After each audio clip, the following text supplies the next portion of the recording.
Look, things change. Anyone with a camera and a computer now, is a good so idea. pay attention to the where user they are value and we evolve. With us today is Beth Troutman. She's the host of Right This Minute, which is a syndicated viral video talk show. Yes. How do these videos get selected to go on air? We have a huge team that they're working around the clock looking at the internet. Right now, statistics say that people are uploading about 100 hours of video per minute online. We dedicate an hour's worth of television, 2 half-hour shows every single day. So we've become experts on this space.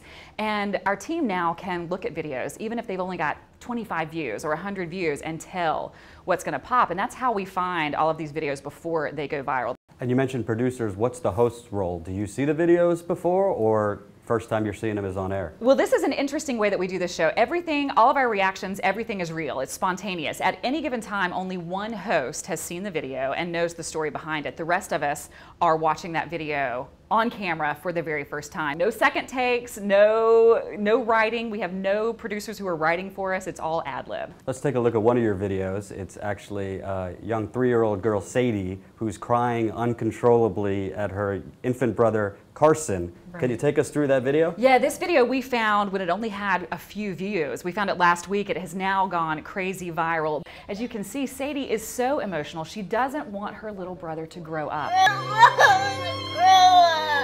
You can see why it went viral. It's adorable. It's so precious to see this relationship. But we wanted to know why. Why is this little girl so upset about her little brother growing up? And we found out from Mom that Sadie had just learned about the concept of death. She had learned about her own mortality.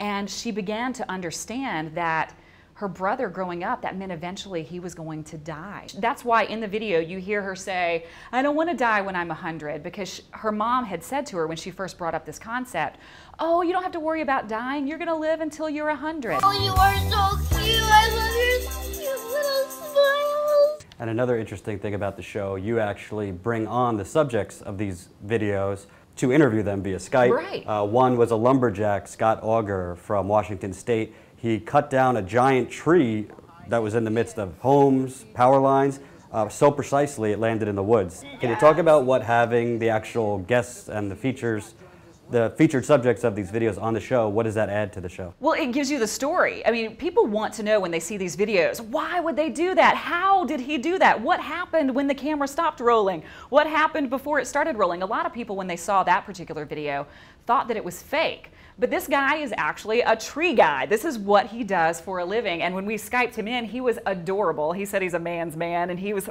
so sweet and so much fun. But certain videos just hit your emotions in different ways. We had a video not terribly long ago. A professor from Western Kentucky University fell in a 70-foot crevasse while doing research in the Himalayas. And he shot a video of his face was bloodied. He was wounded after he landed 70 feet down, and he was out there alone conducting his research. And that video went viral after we put it on our show because it was, again, such a human moment and so terrifying to see. And it wasn't a video this guy thought would go viral.